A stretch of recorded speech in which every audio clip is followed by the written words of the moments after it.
One of the things we like to do here on Y2KNostalgiK is we like to end off the interviews with some sort of a fun game or activity with the guest, and Grant has agreed to do a little bit of Name That Tune with soundtracks from Banjo, Donkey Kong 64, and Banjo-Tooie. All right. How it's going to work is I will play a soundtrack from one of those three games, and we'll give you 1 point if you can nail which game it's from, and if you can tell us the level, whether that's the the proper name for the level or even explaining it, then we'll give you another 3 points as well. All right. With no further ado, let's go ahead and try the first song. Easy. Did you say easy? Yes, it's Jungle Japes from Donkey Kong 64, isn't it? Yep, it 100% is. Jungle Japes is one of the first levels on Donkey Kong 64, full of luscious vines, as well as, some other fantastic, introductions for the series. We also get to meet our first second playable Kong, Diddy Kong, and it has one hell of a final boss with the Armadillo. Look at those cannons. You didn't even need to wait for it to get to the Yeah, those drums do it, I think. Yep. So that one is done. Song number 2.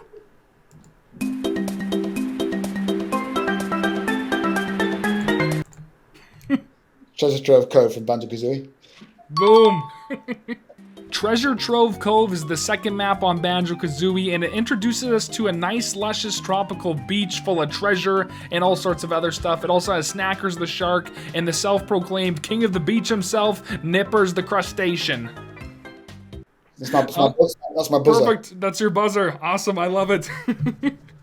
2 for 2, and I don't even know if you've needed a total of 4 seconds or not. All right. Number 3.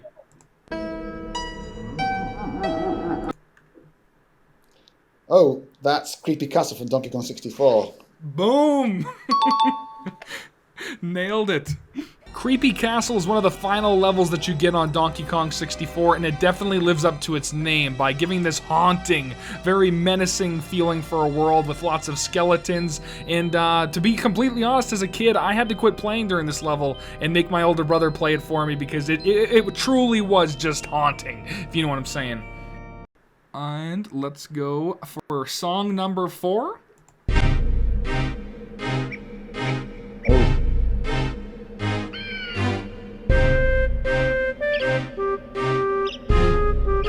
So, all right, I think that's the Spiral Mountain from Banjo-Tooie. Yes, yep, nailed it. I wanted to throw it in there because I knew it was similar to, the Spiral Mountain that's iconic from the original Banjo, but you nailed it. You picked up on the more kind of subtle. I always liked how you did that with Tooie. It was the similar song, but you made it kind of suit the mood of the setting for Banjo-Tooie.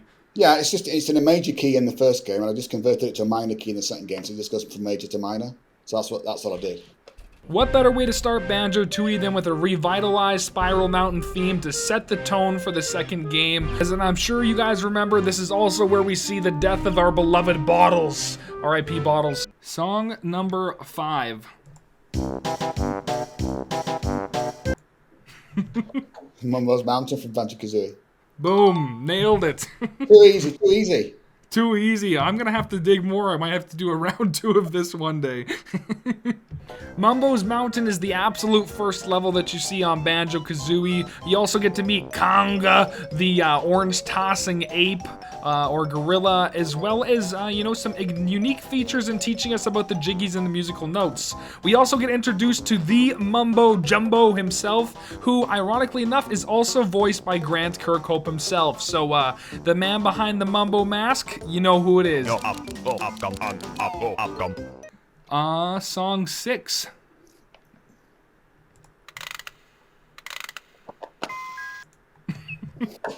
It's Frantic Factory from Donkey Kong 64. Boom. Literally less than a second. This is like this isn't Name That Tune. It's more like the Beat Shazam. Frantic Factory, in my opinion, is the second most scary level in Donkey Kong 64, as the music really makes you feel like you're trapped in this factory and you're running around trying to figure out what to do. The levels truly are designed just so well, and it does introduce us to our number one boy, Donkey Kong! Alright, we'll go to song 7.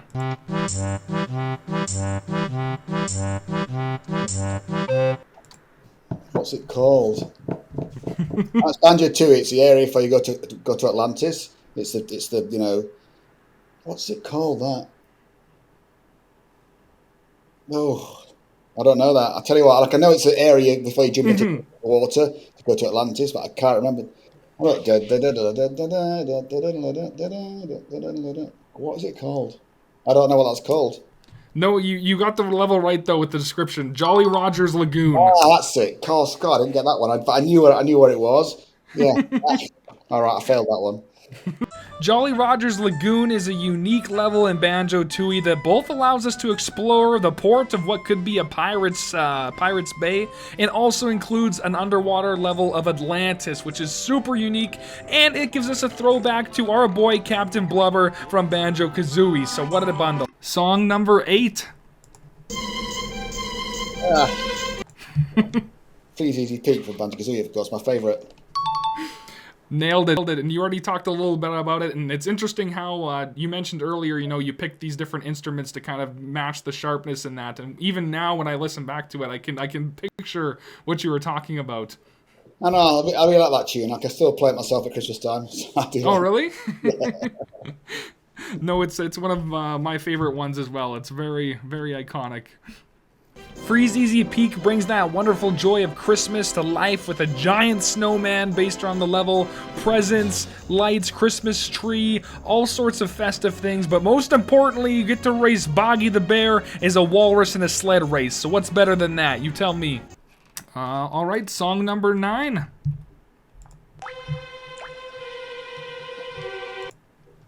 Crystal Caves, Donkey Kong 64. Boom! Another ace. That's probably one of my favorites from the Donkey Kong 64 track. Yeah, it's just mine too. I like that one a lot. I think it's my favorite track from the game, actually. Really? Yeah, I like just the, you know, the drips of the water with like kind of that calming, you know, sound. So definitely one of my favorites. Crystal Caves really brings its own unique personality with these bright crystals in cabins that are littered all around the world. There's waterfalls, glittering stones, and it's really just a nice level to explore with the peaceful soundtrack. Alright, this is the last song, song number 10, and then I got a few bonus ones that might be fun if you want to do them. I wasn't sure how long it would take, but you've been crushing them, so I'm thinking we'll have enough time to do the bonus questions. So, song number 10.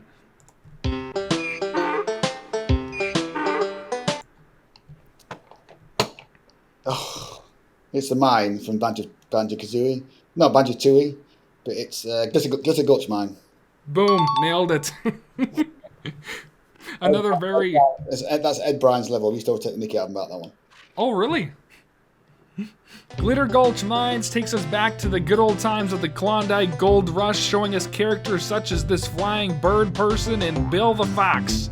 Overall, it's just a really unique level based around the mines of the Gold Rush. Alright, so these are kind of the bonus ones where I thought they might be some fun ones to throw in, so we'll go ahead and start with bonus question number 1.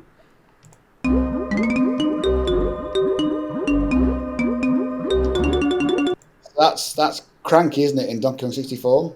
Cranky Kong, is it? I can't remember what it's called. The Cranky's Hut? Something, is it? Cranky's Lab, yep. Oh, yes. All right, yeah. Nope, you caught it. I thought that one might be a little bit, because it's not technically a level, but it's still a very iconic song, at least from my perspective, because you know once you step foot in the lab that's definitely Cranky Kong's place. Yeah. Cranky's Lab is where he brews all of his amazing wacky concoctions, forcing DK and the gang to drink them, and getting weird effects. Plus, he's got the amazing jetpack minigame. Alright, bonus question number 2.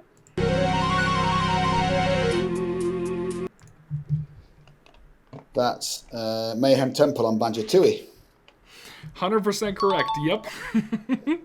Mayhem Temple kicks Banjo-Tooie off right by introducing a lot of its new aspects, such as the Banjo-Tooie equivalent of 007, and also Mumbo Jumbo's ability to take things over with his mystical powers, so you get to be this giant gold statue. All right, bonus question number 3.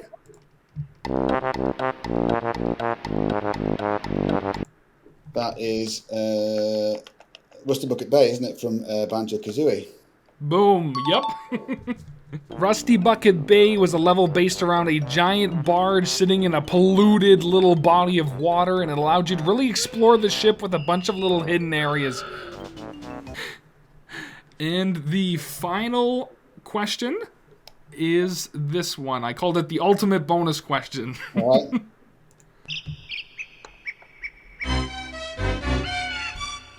It's Donkey Kong 64, but what's the level called? Fungi Forest, is it? No, it's a Fungus Forest. Fungi Forest. Yep. All right, right. I think that tune was in Banjo-Kazooie at the start, was it? Maybe I forget.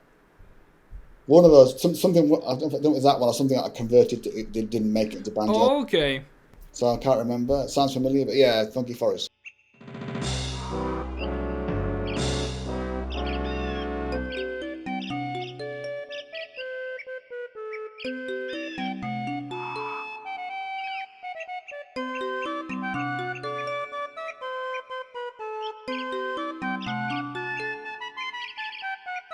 So, oh, well, there you go. I've nearly got them all right, apart from one, right? Boom! Absolutely killed them all in that. And the Fungi Forest one I always enjoyed because they had the nighttime and daytime level as well. Yeah, that was good. Well, that should be a wrap to our little trivia, and Grant absolutely crushed it, which is always nice to see. The fact that, you know, even after all these years of creating these songs, you can still pick them up within, like, literally 2 seconds is really, really awesome. Yeah, I was quite surprised. I thought I'd get them all wrong, actually. I mean, quite a lot of ones I can't remember what they're called, so lucky you picked ones that I knew. Yeah, the fact that you also got the level names is really good, too, because, you know, that's not sometimes as common knowledge for people to remember the actual physical name of the levels. yeah, definitely. And also, they're not called that when they're working on it. It's called just level 2 or something. So. Oh, really? They don't give you the names or stuff like that? A lot of times the names come later, so sometimes you forget what they're called. Like in Pinata, I can't remember what the tunes are called on the CD, but they're called like Daytime 1, Daytime 2, Daytime 3, whatever, you know. So, yeah, it's like, yeah. No, that's very interesting. Well, I think that brings us to a wrap on the interview here. So thank you, Grant, for joining us. And if there's any thing you want to give away for people on how they can reach you or support you and stuff like that, feel free to let them know. Well, I guess my best thing is Twitter at Grant Kirkhope. I'm also on Instagram as well at Grant Kirkhope Composer. But I think Twitter's my main thing when I talk to most people. I'm usually quite good at replying to people. So yeah, Twitter I think is the best one.